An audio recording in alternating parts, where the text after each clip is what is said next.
Hello दोस्तों। तो स्वागत है आपका हमारे पार्ट 3 में क्लास 12 चैप्टर 2 एनसीईआरटी फिजिक्स स्थिर वैद्युत विभव तथा धारिता। तो चलिए शुरू करते हैं आज के इस वीडियो को। 2.9.1 स्थिर वैद्युत परीक्षण। किसी ऐसे चालक के विषय में विचार कीजिए जिसमें कोई कोटर हो तथा उस कोटर के भीतर कोई आवेश न हो। एक विशिष्ट परिणाम ये देखने को मिलेगा कि चाहे कोटर कोई भी आकृति या क्यों ना हो तथा चाहे उस चालक पर कितने भी परिमाण का आवेश हो, कितनी भी तीव्रता के वाय क्षेत्र में उसे क्यों न रखा गया हो, कोटर के भीतर विद्युत क्षेत्र शून्य होता है। इसी परिणाम के एक सरल प्रकरण को हम पिछली भी सिद्ध कर चुके हैं। किसी गोली कोश के भीतर विद्युत क्षेत्र शून्य होता है। कोश के लिए परिणाम की व्युत्पत्ति हमने कोश के गोली सममिति का उपयोग किया था। अध्याय 1 देखिए। परंतु किसी चालक का आवेश मुक्त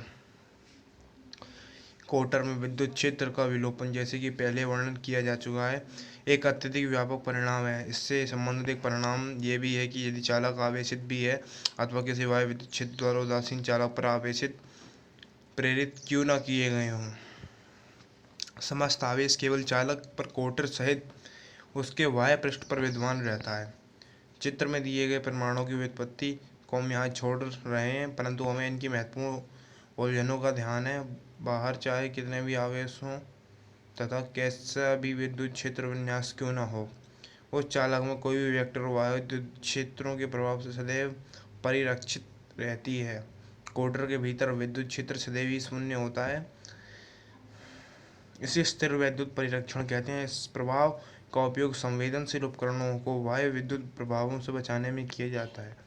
चित्र 2.19 में किसी चालक के महत्वपूर्ण स्थिर वैद्युत गुणधर्मों का सारांश दिया गया है। परावैद्युत तथा ध्रुवण। परावैद्युत अचालक पदार्थ होते हैं। चालकों की तुलना में इनमें कोई आवेश वाहक नहीं होता। अनुभाग 2.9 को याद कीजिए। क्या होता है जब किसी चालक के किसी वायु क्षेत्र में रखा जाता है? चालक के मुक्त आवेश वाहक गति करके अपने को इस प्रकार समायोजित कर लेते हैं कि प्रेरित आवेशों के कारण विद्युत क्षेत्र वायु क्षेत्र का विरोध करता है। यह उस समय तक होता रहता है जब तक कि स्थिर स्थिति में दोनों क्षेत्र एक दूसरे का निरसन न करते हैं तथा चालक के भीतर नेट स्थिर विद्युत क्षेत्र शून्य होता है। किसी भी परावैद्युत में आवेश की यह मुक्त गति संभव नहीं होती। फिर भी यह पाया जाता है कि वायु क्षेत्र परावैद्युत के पृष्ठ पर कुछ आवेश प्रेरित कर देता है, जो एक ऐसा क्षेत्र उत्पन्न करता है जो वायु क्षेत्र का विरोध करता है। परंतु चालक से भिन्न इस प्रकार का प्रेरित विद्युत क्षेत्र वायु क्षेत्र को यथार्थ रूप में निरीक्षित नहीं करता। ये केवल क्षेत्र को घटा देता है। इस प्रभाव की सीमा परावैद्युत की प्रकृति पर निर्भर करती है। इस प्रभाव को समझने के लिए हमें किसी परावैद्युत पदार्थ में आणविक स्तर पर कोई आवेश वितरण के अध्ययन की आवश्यकता होगी। किसी पदार्थ के अणु ध्रुवीय तथा अध्रुवीय हो सकते हैं। किसी अध्रुवीय अणु में धनावेश तथा ऋणावेश के केंद्र संपाती होते हैं। तब अणु को कोई स्थायी द्विध्रुव आघूर्ण नहीं होता। ऑक्सीजन O2 तथा हाइड्रोजन H2 अणु अध्रुवीय अणु के उदाहरण हैं, जिनमें सममिति के कारण कोई द्विध्रुव आघूर्ण नहीं होता। इसके विपरीत कोई ध्रुवीय अणु वह होता है जिसमें धनावेश तथा ऋणावेशों के केंद्र पृथक पृथक होते हैं। ऐसे अणुओं में स्थायी द्विध्रुव आघूर्ण होता है। HCl जैसे आयनीय अणु अथवा जल H2O कोई अणु ध्रुवीय अणुओं के उदाहरण है। किसी वायु विद्युत क्षेत्र में अध्रुवीय अणु के धनावेश तथा ऋणावेश विपरीत दिशाओं में विस्थापित हो जाते हैं। यह विस्थापन तब रुकता है जब अणुओं के अवयवी आवेशों पर वायु बल प्रत्यानयन बल द्वारा संतुलित हो जाता है अतः अध्रुवीय अणु एक प्रेरित द्विध्रुव अणु आघूर्ण विकसित कर देता है। उस स्थिति में परावैद्युत को वायु क्षेत्र द्वारा ध्रुवित कहा जाता है। हम केवल उस सरल स्थिति पर ही विचार करेंगे जिसमें प्रेरित द्विध्रुव आघूर्ण क्षेत्र की दिशा में होता है तथा क्षेत्र की तीव्रता के अनुक्रमानुपाती होता है। विभिन्न अणुओं के प्रेरित द्विध्रुव आघूर्ण एक दूसरे से जुड़कर वायु क्षेत्र की उपस्थिति में परावैद्युत का नेट द्विध्रुव आघूर्ण प्रदान करते हैं। ध्रुवीय अणु का कोई परावैद्युत किसी वायु क्षेत्र में एक नेट द्विध्रुव आघूर्ण भी विकसित कर लेता है, परंतु इसका कारण भिन्न होता है। किसी वायु क्षेत्र की अनुपस्थिति विभिन्न स्थायी द्विध्रुव तापीय विक्षोभ के कारण यादृच्छिक अभिविन्यासित होते हैं अतः कुल द्विध्रुव आघूर्ण शून्य होता है। जब कोई वायु क्षेत्र अनुप्रयुक्त किया जाता है तो व्यष्टिगत द्विध्रुव आघूर्ण क्षेत्र के संरेखित होने लगते हैं। जब सब अणुओं पर इसका योग किया जाता है तो y क्षेत्र की दिशा में एक नेट द्विध्रुवांक पाया जाता है, अर्थात परावैद्युत ध्रुवित हो जाती है। ध्रुवण की सीमा दो परस्पर विरोधी कारकों की अपेक्षिक तीव्रता पर निर्भर करती है, जो इस प्रकार है। विद्युत क्षेत्र में द्विध्रुव स्थिति ऊर्जा जो द्विध्रुव को क्षेत्र के साथ संरक्षित करने का प्रयास करती है, तथा तापीय ऊर्जा जो संरेखण को बिगाड़ने का प्रयास करती है। इसके अतिरिक्त अध्रुवीय अणुओं के भांति यहाँ भी प्रेरित द्विध्रुव आघूर्ण प्रभाव हो सकता है, परंतु व्यापक रूप में संरेखण प्रभाव ध्रुवीय अणुओं के लिए अधिक महत्वपूर्ण होता है। इस प्रकार दोनों ही प्रकरणों में, चाहे ध्रुवीय अथवा अध्रुवीय, परावैद्युत किसी वाह्य क्षेत्र की उपस्थिति में एक नेट द्विध्रुव आघूर्ण विकसित कर लेते हैं। किसी पदार्थ का प्रति इकाई आयतन द्विध्रुव आघूर्ण उसका ध्रुवण कहलाता है तथा इसे P द्वारा निर्दिष्ट किया जाता है। रैखिक समदैशिक परावैद्युतों के लिए P E0 काई E कैपिटल E, जहाँ काई E परावैद्युत का स्थिर अभिलक्षण है, जिसमें परावैद्युत माध्यम की वैद्युत प्रवृत्ति कहते हैं। इसको पदार्थ के आणविक गुणों से संबंधित करना संभव है, परंतु हम यहाँ इस पर चर्चा नहीं करेंगे। अब प्रश्न ये है कि कोई ध्रुवित परावैद्युत अपने भीतर किसी मूल बाह्य क्षेत्र को रूपांतरित कैसे करता है। सरलता की दृष्टि से हम किसी एक ऐसे आयताकार परावैद्युत गुटके पर विचार करते हैं जो किसी एक समान बाह्य क्षेत्र E0 में रखा है, जो गुटके के दो फलकों के समांतर है। क्षेत्र के कारण परावैद्युत में एक समान ध्रुवण P होता है। इस प्रकार गुटके के प्रत्येक आयतन अल्पांश डेल्टा V का क्षेत्र की दिशा में एक द्विध्रुव आघूर्ण P डेल्टा V होता है। स्थूल रूप से आयतन अल्पांश डेल्टा V छोटा होता है, परंतु उसमें अत्यधिक संख्या में आणविक द्विध्रुव होते हैं। परावैद्युत के भीतर किसी भी स्थान पर आयतन अल्पांश डेल्टा V पर कोई नेट आवेश नहीं होता, यद्यपि इसका नेट द्विध्रुव आघूर्ण होता है। इसका कारण यह है कि द्विध्रुव के धनावेश अपने से संलग्न द्विध्रुव के ऋणावेश के निकट होते हैं, परंतु परावैद्युत के पृष्ठ पर विद्युत क्षेत्र का विलंबवत स्पष्ट रूप से एक नेट आवेश घनत्व होता है, जैसा कि चित्र में दर्शाया गया है। दाएं पृष्ठ पर द्विध्रुवों के धनात्मक सिरे तथा बाएं पृष्ठ पर द्विध्रुवों के ऋणात्मक सिरे अनुदासित रह जाते हैं। असंतुलित आवेश बाह्य क्षेत्र के कारण प्रेरित आवेश होते हैं, अतः ध्रुवित परावैद्युत दो आवेशित पृष्ठों के तुल्य होता है, जिनके प्रेरित पृष्ठ आवेश घनत्व सिग्मा P तथा माइनस सिग्मा P है। स्पष्ट है कि इन पृष्ठीय आवेशों द्वारा उत्पन्न विद्युत क्षेत्र बाह्य क्षेत्र का विरोध करते हैं। इस प्रकार परावैद्युत में कुल क्षेत्र उस प्रकरण की तुलना में जिसमें कोई परावैद्युत नहीं है कम हो जाता है। यहाँ ध्यान देने योग्य बात यह है कि पृष्ठीय आवेश घनत्व प्लस माइनस सिग्मा P परावैद्युत में मुक्त आवेशों के कारण नहीं, वरन परिबद्ध आवेशों से उत्पन्न होता है। संधारित्र धारिता। कोई संधारित्र विद्युत रोधी द्वारा पृथक दो चालकों का एक निकाय होता है। चालकों पर आवेश Q1 तथा Q2, उनके विभव क्रमशः V1 तथा V2 हैं। प्रायः व्यवहार में दो चालकों पर आवेश Q तथा -Q होते हैं तथा इनमें विभवांतर V=V1 - V2 होता है। हम केवल इसी प्रकार के विन्यास के संधारित्र पर विचार करेंगे। एक सरल चालक को भी संधारित्र की भांति प्रयोग किया जा सकता है यदि दूसरे को अनंत प्रमाण है। दोनों चालकों को किसी बैटरी के दो टर्मिनल में संयोजित करके आवेशित कराया जा सकता है। Q को संधारित्र का आवेश कहते हैं, यद्यपि वास्तव में संधारित्र एक चालक पर आवेशित संधारित्र का कुल आवेश शून्य होता है। चालकों के बीच के क्षेत्र में विद्युत क्षेत्र आवेश Q के अनुक्रमानुपाती होता है, अर्थात यदि संधारित्र पर आवेश दोगुना कर दिया जाए तो हर बिंदु पर विद्युत क्षेत्र दोगुना हो जाएगा। ये कूलॉम के नियम तथा द्रव्यमान सिद्धांत द्वारा अंतर्निहित विद्युत क्षेत्र आवेश के बीच अनुक्रमानुपाती का अनुगामी है। अब विभवांतर V किसी लघु परीक्षण आवेश को क्षेत्र के विरुद्ध चालक 2 से 1 तक ले जाने में प्रति इकाई धनावेश द्वारा किए गए कार्य के बराबर होता है। इसके फलस्वरूप V भी Q के अनुक्रमानुपाती होता है। अनुपात Q/V एक नियतांक है। C=Q/V। यहाँ C एक नियतांक है जिस संधारित्र की धारिता कहते हैं। जैसा कि पहले वर्णन किया जा चुका है, धारिता C आवेश Q अथवा विभवांतर V पर निर्भर नहीं करती। धारिता C केवल दो चालकों पर निकाय के ज्यामितीय विन्यास पर निर्भर करती है। जैसा कि हम आगे देखेंगे, ये दोनों चालकों के पृथक करने वाले माध्यम अर्थात विद्युत रोधी पदार्थ परावैद्युत की प्रकृति पर निर्भर करती है। धारिता का ऐसा ही मात्रक 1 फैरड = 1 कूलॉम प्रति वोल्ट अथवा 1 फैरड = 1 कूलॉम वोल्ट इनवर्स है। नियत धारिता के संधारित्र का प्रतीक ये, जबकि परिवर्ती धारिता का संधारित्र का प्रतीक ये रोस्टेंट।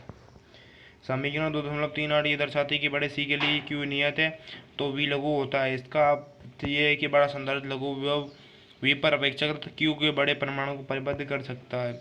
इसकी व्यावहारिक उपयोगिता है उच्च विभवांतर में चालक के चारों ओर प्रबल विद्युत क्षेत्र की उपस्थिति अंतर्निहित है। कोई प्रबल विद्युत क्षेत्र के चारों ओर की वायु को आयनीकृत करके उत्पन्न आयनों को त्वरित कर सकता है, जो विजातीय आवेशित पट्टिकाओं पर पहुंचकर उन्हें आंशिक उदासीन कर सकते हैं। दूसरे शब्दों में संधारित्र का आवेश दोनों पट्टिकाओं के बीच के माध्यम की विद्युत विरोधी क्षमता में हस्तांतरण क्षारित हो सकता है। वह अधिकतम विद्युत क्षेत्र जिसमें कोई परावैद्युत माध्यम बिना भंजन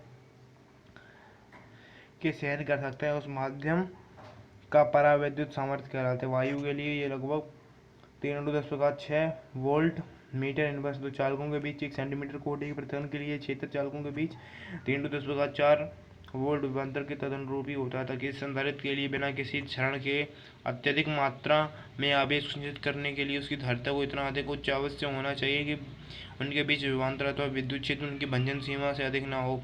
इसे भिन्न शब्दों में इस प्रकार कह सकते हैं कि किसी दिए गए संधारित्र के बिना किसी सार्थक क्षरण के आवेश को संचित करने की एक सीमा होती है। व्यवहार में एक फैराड धारित्र का बहुत बड़ा मात्रा के धारित्र के अधिक सामान्य मात्रा के मात्रा के अपवर्तक है। माइक्रोफैराड, 1 नैनोफैराड, 1 पिकोफैराड आदि।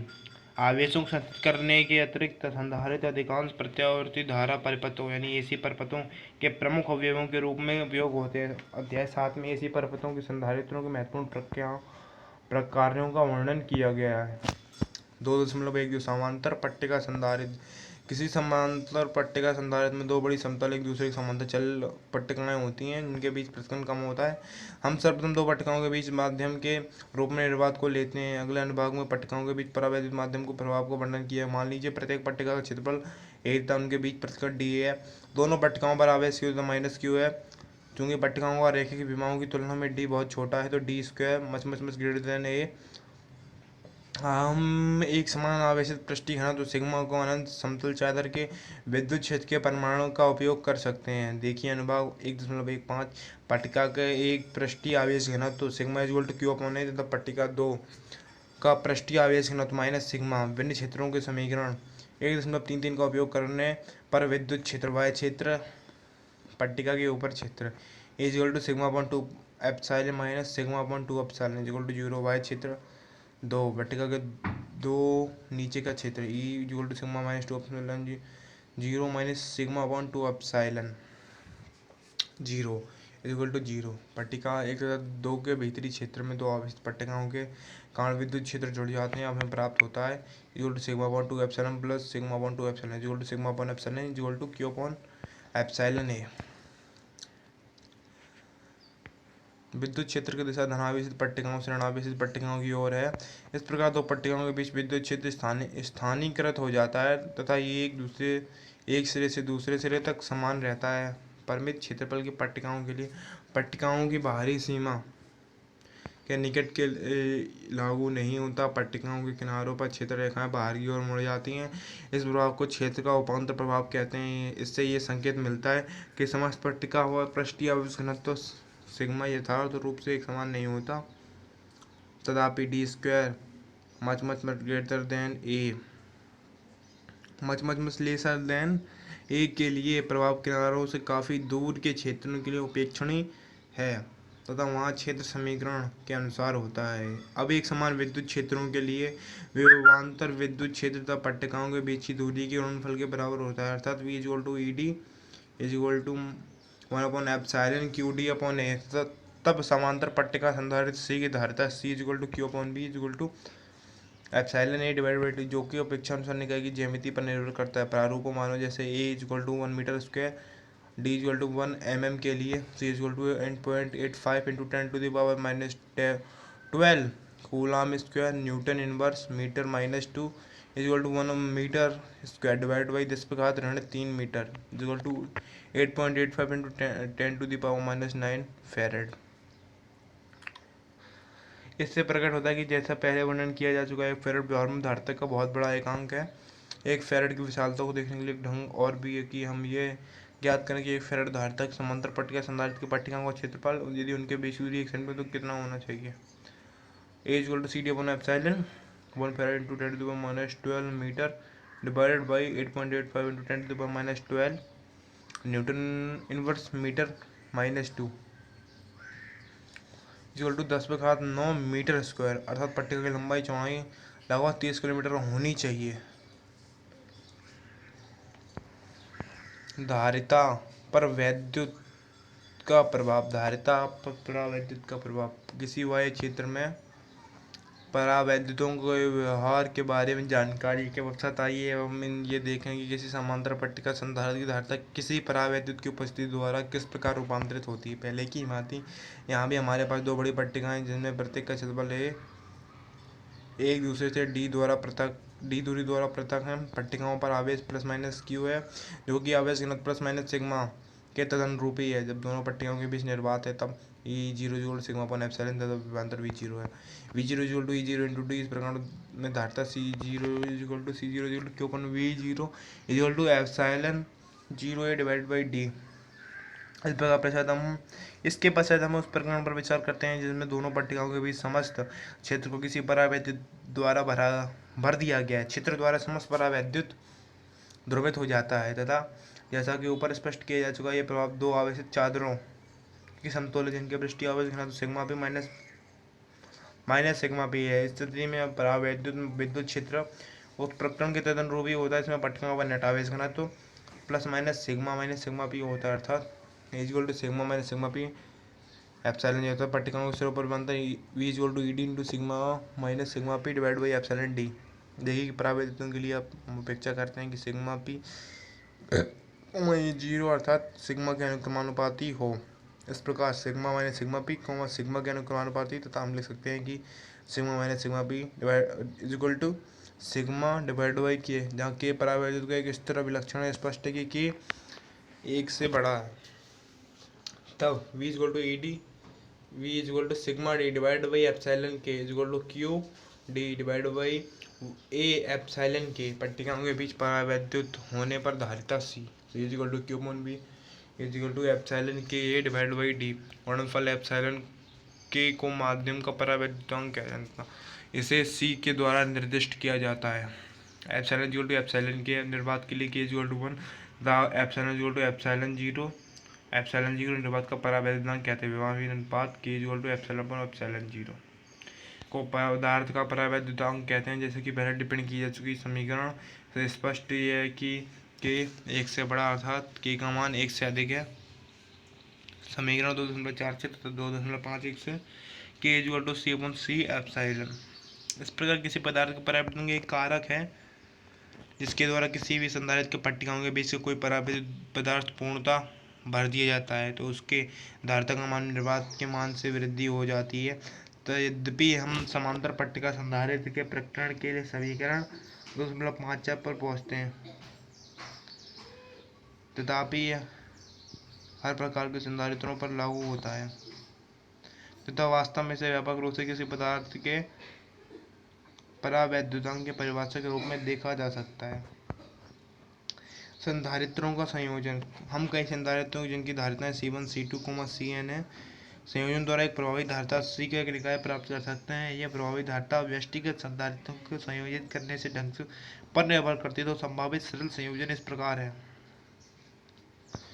2.1.4.1 संधारित्रों का श्रेणी क्रम संयोजन। चित्र 2.26 में संधारित्र C1 तथा C2 श्रेणी क्रम में संयोजित दर्शाए गए हैं। C1 की बाईं तथा C2 की दाईं पट्टिकाएं बैटरी के दो टर्मिनलों से संयोजित है तथा उन पर क्रमशः Q तथा माइनस Q आवेश है। जिसका अर्थ यह है कि C1 की दाईं पट्टिका पर माइनस Q तथा C2 की बाईं पट्टिका पर आवेश प्लस Q हो। यदि ऐसा नहीं है तो संधारित्र की दोनों पट्टिकाओं पर नेट आवेश शून्य नहीं होगा। इसके परिणाम स्वरूप C1 तथा C2 को संयोजित कराने वाले चालक में कोई विद्युत क्षेत्र होगा तथा C1 व C2 में आवेश उस समय तक प्रवाहित होता रहेगा जब तक कि प्रत्येक संधारित्र C1 तथा C2 पर नेट आवेश शून्य नहीं हो जाता तथा C1 एवं C2 को संयोजित करने वाले चालक में विद्युत क्षेत्र शून्य नहीं होता था। श्रेणी क्रम संयोजन में प्रत्येक संधारित्र की दोनों पट्टिकाओं पर आवेश प्लस माइनस Q समान होता है। संयोजन के सिरों पर विभव पात V संधारित्रों C1 तथा C2 पर क्रमशः वह पातों V1 तथा V2 का योग होता है। V equal to V1 plus V2 equal to Q upon C1 plus Q upon C2। अर्थात V upon Q equal to 1/C1 plus 1/C2। आप इस संयोजन को इस प्रभावी संधारित्र मान सकते हैं जिस पर क्यू आवेश तथा जिसके चरण के बीच विभवांतर भी हो, तब संयोजन की प्रभावी धारिता C इक्वल टू क्यू भी। समीकरण 2.57 के समीकरण 2.56 तुलना करने पर हमें निम्नलिखित संबंध प्राप्त होता है: 1/C equal to 1/C1 plus 1/C2। स्पष्ट है कि इस व्युत्पत्ति को हम इतने भी संधारित्र लेकर उन्हें इसी प्रकार संयोजित करके n संधारित्रों के समीकरण 2.55 का व्यापकीकरण कर सकते हैं। V equal to V1 plus V2 plus dot dot dot Vn plus Vn equal to Q upon C1 plus Q upon C2 plus dot dot dot plus Q upon Cn।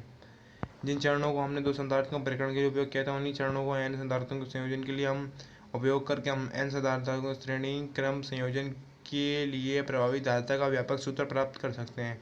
1/C equal to 1/C1 plus 1/C2 plus 1/C3 plus dot dot dot dot plus 1/Cn।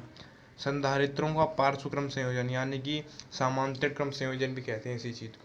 चित्र में दो संधारित्र पार्श्व क्रम में संयोजित दर्शाए गए हैं। इस प्रकरण में दोनों संधारित्रों पर समान विभवांतर अनुप्रयुक्त किया गया है, परंतु संधारित्र 1 की पट्टिकाओं पर आवेश प्लस माइनस Q1 का परिमाण संधारित्र 2 की पट्टिकाओं पर आवेश प्लस माइनस Q2 के समान होगा आवश्यक नहीं है। Q1 equal to C1b, Q2 equal to C2b। यदि संयोजन तुल्य के संधारित्र पर आवेश Q equal to Q1 plus Q2 और विभवांतर V, तो Q equal to C1 equal to C1b plus C2b। तो समीकरण 2.63 से प्रभावी धारिता C equal to C1 plus C2 यहाँ से धारिताओं के पार्श्वक्रम संयोजन के लिए प्रभावी धारिता C के लिए इस व्यापक सूत्र इसी प्रकार प्राप्त किया जा सकता है: Q equal to Q1 plus Q2 plus dot dot dot plus Qn, अर्थात CV equal to C1v plus C2v plus dot dot dot CnV से प्राप्त होता है C equal to C1 plus C2 plus dot dot dot Cn। संधारित्रों में संचित ऊर्जा। जैसा कि हमने ऊपर चर्चा में अध्ययन किया कि संधारित्र दो चालकों का एक ऐसा निकाय होता है जिस पर आवेश Q तथा माइनस Q होते हैं जिनमें कुछ पृथक्करण होता है। इस विन्यास में संचित ऊर्जा ज्ञात करने के लिए आरंभ में दो अनावेशित चालकों 1 तथा 2 पर विचार कीजिए। अब चालक 2 से चालक 1 पर आवेश के छोटे छोटे कणों में स्थानांतरित करने की किसी प्रक्रिया की कल्पना कीजिए ताकि अंत में चालक 1 पर आवेश Q पर आ जाए, चालक 1 पर Q आवेश आ जाए। आवेश संरक्षण नियम के अनुसार अंत में चालक 2 पर माइनस Q आवेश होता है। आवेश को 2 से 1 पर स्थानांतरित करने में वही कार्य करना होता है। चूंकि हर चरण में चालक 2 की तुलना में चालक 1 से अधिक विभव पर होता है, किए गए कुल कार्य का परिकलन करें के लिए पहले पर होता है। किए गए कुल कार्य का परिकलन करने के लिए पहले हम छोटे छोटे चरणों में आवेश की अत्यंत अल्प मात्रा को स्थानांतरित करने में किए गए कार्य का परिकलन करते हैं। उस माध्य स्थिति पर विचार करते हैं जिसमें चालकों 1 तथा 2 पर क्रमशः आवेश Q डैश तथा माइनस Q डैश है। स्थिति में चालकों 1 तथा 2 के बीच विभवांतर V dash equal to Q dash divide by C होता है, जहाँ यहाँ C निकाय की धारिता है। अभी कल्पना कीजिए कि लघु आवेश डेल्टा Q डैश तथा चालक 2 से 1 में स्थानांतरित किया जाता है। इस चरण में किए गए कार्य डेल्टा W है, जिसके परिणाम स्वरूप चालक 1 पर आवेश Q डैश से बढ़कर Q dash plus delta Q dash हो जाता है। इस प्रकार व्यक्त किया जाता है delta W equal to V delta Q dash equal to Q dash divide by C delta Q dash. समीकरण 2.68 का समाकलन करने पर W equal to 0 to Q dash divide by C delta Q equal to 1/C Q dash to 2 limit 0 to Q equal to Q square divide by 2C। इस परिणाम को हम भिन्न भिन्न प्रकार से व्यक्त कर सकते हैं। W equal to Q square divide by 2C equal to half CV square equal to 1/2 QV। क्योंकि स्थिर वैद्युत बल संरक्षी है, इस कारण निकाय की स्थितिज ऊर्जा के रूप में संचित हो जाता है। यही कारण है कि स्थितिज ऊर्जा का अंतिम परिमाण समीकरण 2.69 जिस ढंग से संधारित्र का आवेश विन्यास के निर्मित किया गया है उस ढंग पर निर्भर नहीं करता। जब कोई संधारित्र निरावेशित होता है तो उसमें संचित ऊर्जा मुक्त हो जाती है। संधारित्र की पट्टिकाओं के बीच विद्युत क्षेत्र में संचित हुई स्थितिज ऊर्जा के रूप में समझना संभव है। इसे देखने के लिए सरलता की दृष्टि से किसी समांतर पट्टिका संधारित्र जिसकी पट्टिकाओं के बीच प्रत्यकन डी है पर विचार किए। संधारित्र में संचित ऊर्जा equal to half Q square C divide is equal to A sigma square divide by 2 into D divide by epsilon 0 into A. पृष्ठीय आवेश घनत्व सिग्मा पट्टिकाओं के बीच विद्युत क्षेत्र ई संबंधित E equal to sigma upon epsilon समीकरण 2.70 तथा 2.71 से प्राप्त होता है। संधारित्र में संचित ऊर्जा U equal to half epsilon E square into A D. ध्यान दीजिए ए डी दोनों पट्टिकाओं के बीच के क्षेत्र का आयतन है। यदि हम ऊर्जा घनत्व के दिए स्थानों के प्रति इकाई आयतन में संचित ऊर्जा के रूप में परिभाषित करें तो समीकरण 2.72 के अनुसार विद्युत क्षेत्र का ऊर्जा घनत्व U equal to mu equal to 1/2 epsilon E square. यद्यपि हमने समीकरण 2.73 समांतर पट्टिका संधारित्र के प्रकरण में उत्पन्न की है, किसी विद्युत क्षेत्र ऊर्जा घनत्व संबंधित परिणाम वास्तव में अत्यंत व्यापक है तथा किसी भी आवेश विन्यास के कारण विद्युत क्षेत्र पर लागू होता है।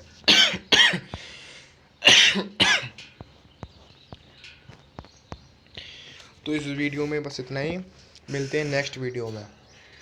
तो अगर आपने उससे पहले इसका पार्ट 2 या पार्ट 1 नहीं देखा है तो लिंक डिस्क्रिप्शन में उसको जाइए और देखिए और अपनी तैयारी को 4 चांद लगाइए। तब तक के लिए थैंक यू।